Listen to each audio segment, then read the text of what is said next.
Yo también, al igual que el maestro Miguel Echeverría, estoy emocionada, que esto también fue mi parroquia. Mi mamá, mis hermanas, mis tías también asistían aquí en esta parroquia tan querida. Estamos a cuadra de Miguel Fernández.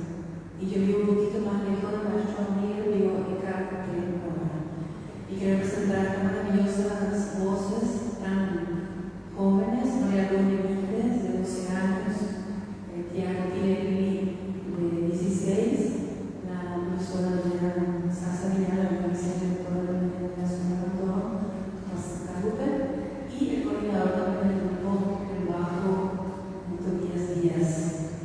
Vamos a interpretar un poquito música sacra, porque nuestra especialidad es la música sacra. Tenemos 2021 años de tradición.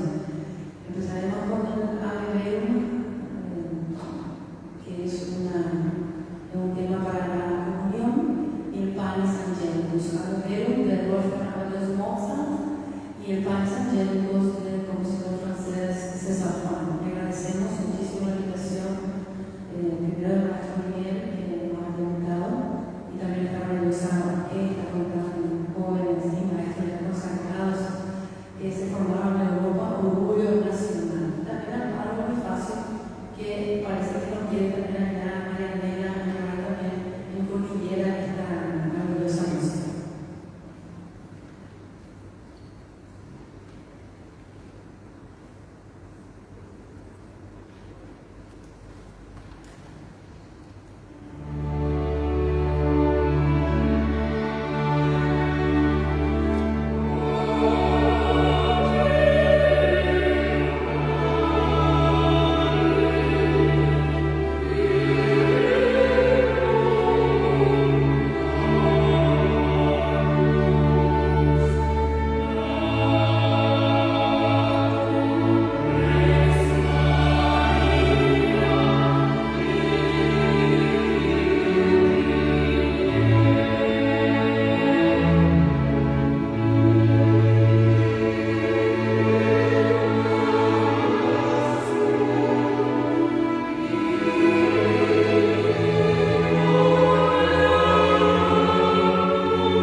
De los cantos vamos a pasar a la ópera. Ópera es el plural de opus. Opus, donde el trabajo de varios artistas se contempla en la ópera, la música, la cinematografía, el teatro. En este caso vamos a interpretar con la orquesta de cámara principal de Asunción, la revelación del maestro Miguel Ángel Echeverría, el Omnio Bambino, Bambo, papá, Bambino, papito querido. En este momento la orquesta, que es la protagonista de la ópera Giacomo Schicchi, así se llama el papá, pertenece al tríptico de Giacomo Puccini, un compositor